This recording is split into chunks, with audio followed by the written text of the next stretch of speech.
Good morning, Dr. G. So I really wanted to make sure I got this presentation out of the way. Made sure I turned it in on time because I am moving this morning. So I really wanted to get this done just in case I don't have Wi-Fi in the apartment. So starting off, this is my critical assignment presentation. The chosen facility that I chose was a training facility. Since I do want to be a strength conditioning coach, whether that be at a collegiate level or a professional sports level.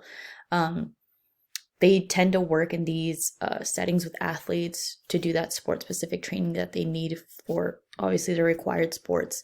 What I've noticed that strength conditioning coaches may also be on like a track and field type of setting or like a football setting as well. It just depends on what they're training that day, whether it be like endurance training or obviously like strength training like in this picture above.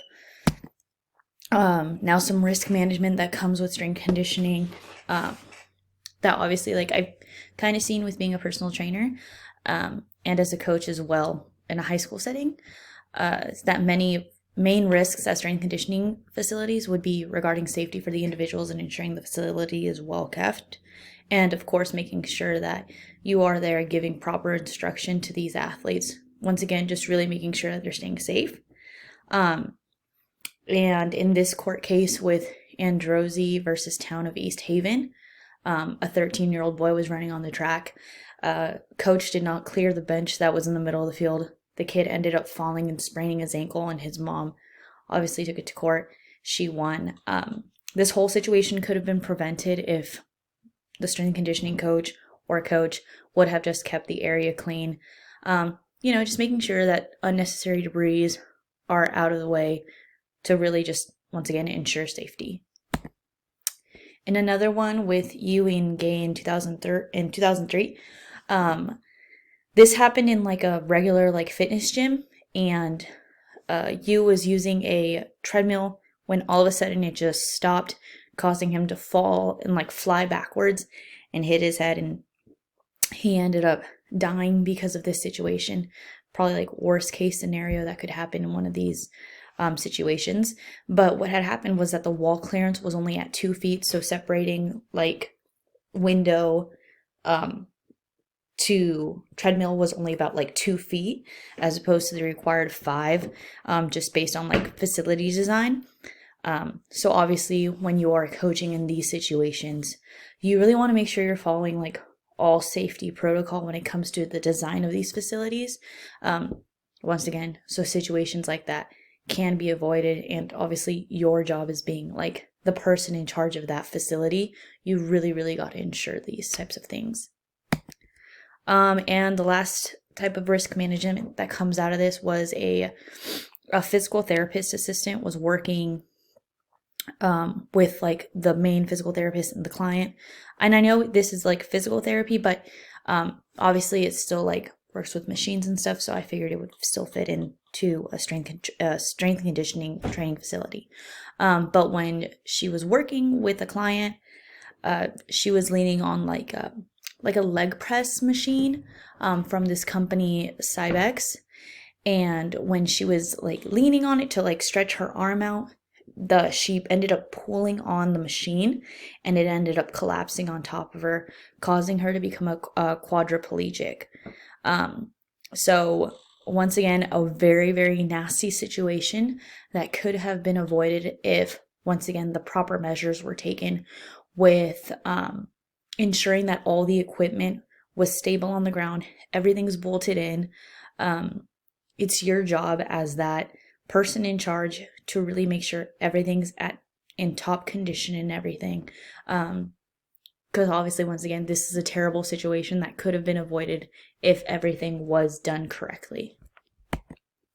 So some employment laws that I was able to learn through this class, that I knew in the back of my head, but like it was like, wow, when it came to just the whole athletic field, obviously women are not as common as men are in these. And then learning about all those employment laws with it was just kind of really eye-opening. That could be a little bit of a challenge, but I mean, it is what it is.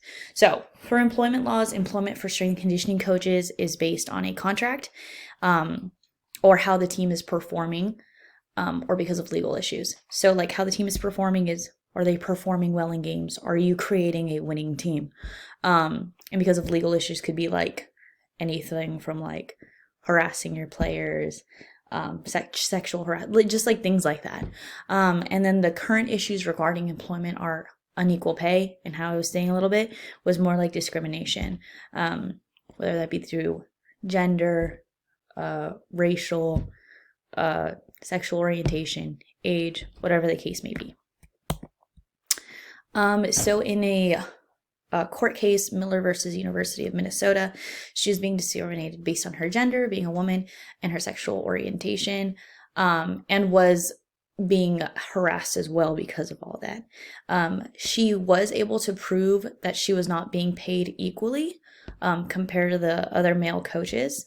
And what she had done that really like made a difference in this was that she was documenting everything.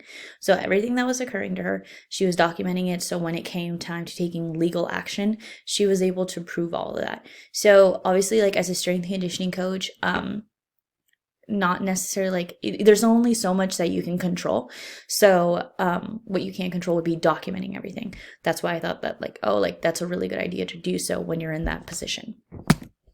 In Burns versus San Diego State University, she was a women's basketball coach who was discriminated against based on her gender.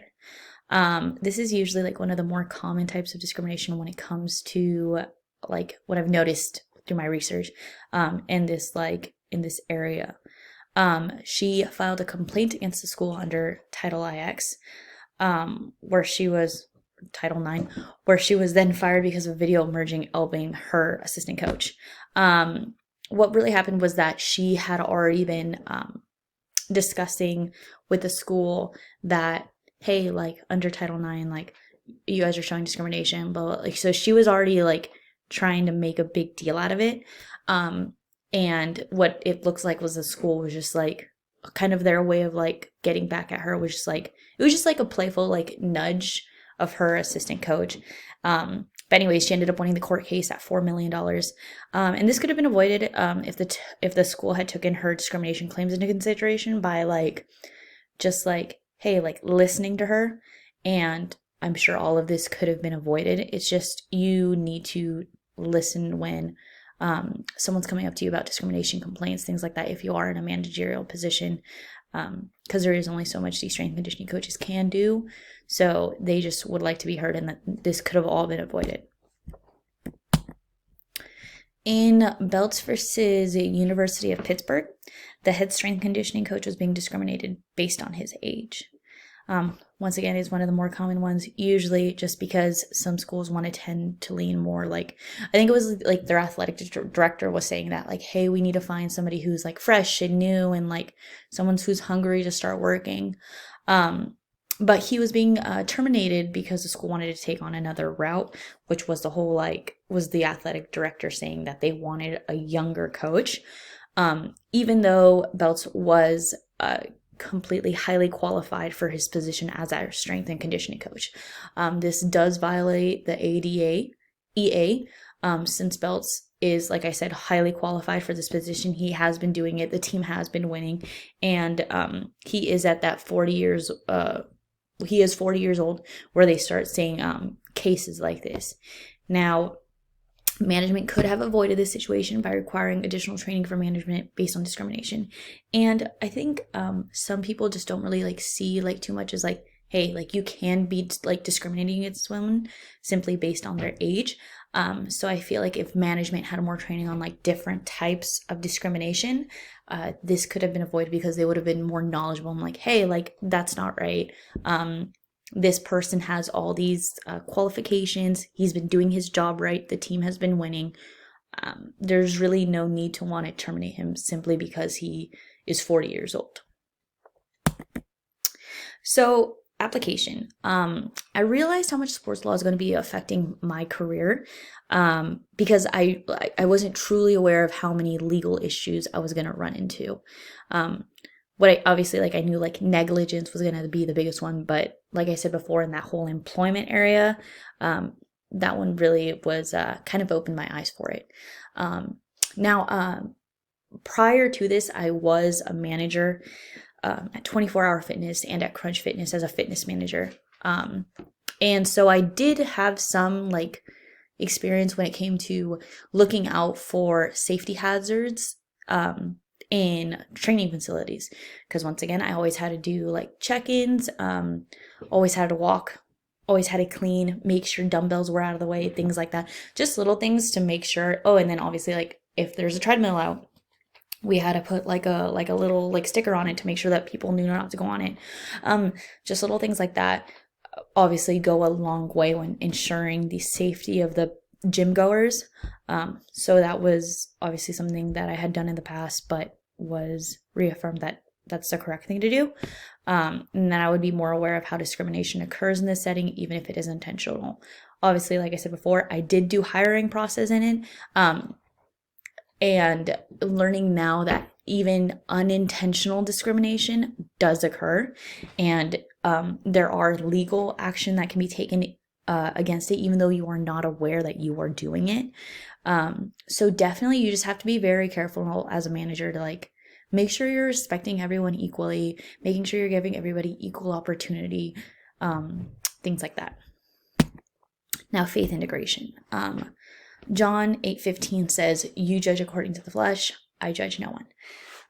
As a manager, I truly think like we really cannot judge anybody based on anything. Like, who cares about gender? Who cares about sexual orientation? Who cares about race? Who cares about age? Who cares about any of that? My point is, as long as that person can do well in the position that I'm looking for, there's no other reason to not, like, you should hire them. Like, nothing else should be taken into consideration. And I truly believe that, like, with how God says, like, he does not judge anyone. We are equal sinners. Like, we should be judging no one as well. In Acts 10:26, but Peter lifted him up, saying, "Stand up, I am too a man." To me, this is just like, hey, like, even as a manager, yes, you are given some sort of authority, some sense of power, whatever. You are still human, just like the rest of your employees. You need to understand that, like, people do make mistakes. Humans are humans. And I think we need to be a little bit more empathetic in that as managers. Like I said, you are just as human as anybody else. In Proverbs 1:5, a wise man will hear and increase learning. A man of understanding will attain wise counsel. This is just like how I was saying before, like sense of power as a manager. You feel like you know everything already, but in reality, you really don't. You can learn so much from your employees. Like I said, as a manager myself, I always saw us more as like a team. So I always want to make sure, like, hey, like, what can I learn from you? Just like, what can I teach you? That's how, honestly, just you become more successful, how your team becomes more successful. Just is really how everybody ends up winning. You just learn from each other and everybody can grow from each other.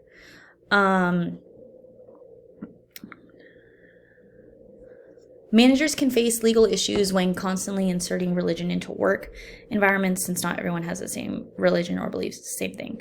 Now, this is kind of like that line when it comes to integrating your religion into how you are training people.